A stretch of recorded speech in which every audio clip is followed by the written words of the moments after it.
Hello বন্ধুরা, আজকে আমি বেরিয়ে পড়েছি এক্সাম দিতে যাওয়ার জন্য। রেলগেট পড়ে আছে, তার জন্য কিছুক্ষণ দাঁড়িয়েছিলাম। এরপর আমাদের টোটো ছেড়ে দিয়েছে, রঘুনাথগঞ্জ পৌঁছে গেছি। দেখুন চারিদিক আলোয় আলোকিত, ভিড়ে পূর্ণ, পুজোর বাজার, তাই সবাই এখন শপিং করতে ব্যস্ত। মলগুলো পূর্ণতায় পরিপূর্ণ।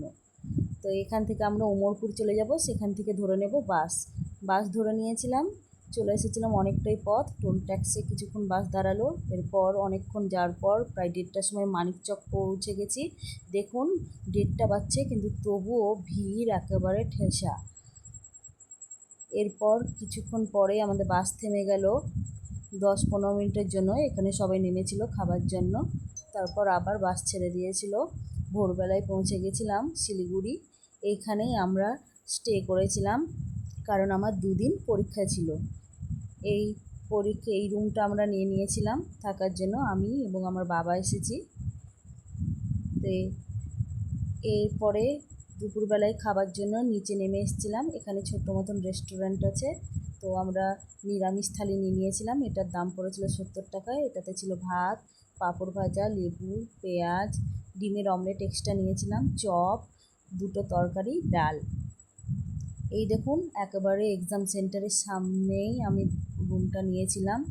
এটা থার্ড শিফটের এক্সাম চলছে। আমার এক্সাম ছিল ফার্স্ট শিফটে, আবার কালকে এক্সাম আছে।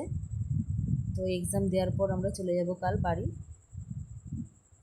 এই দেখুন আমার এর পরের দিন এক্সাম শেষ হয়ে গেছে।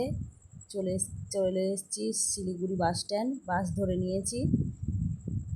বাসের মধ্যে খেয়ে নিচ্ছি মোমো, কারণ সারাদিনে কিছু খাওয়া হয়নি। বাবা মোমোটা কিনেছিল, তো বাসে খেয়ে নিচ্ছি। আমরা বাসেই যাচ্ছি, কারণ আমাদের ট্রেনের টিকিট করা হয়নি। এক্সামের 2 দিন আগে অ্যাডমিট দিয়েছিল, তাই পসিবল হয়নি ট্রেনের সিট বুকিং করার জন্য।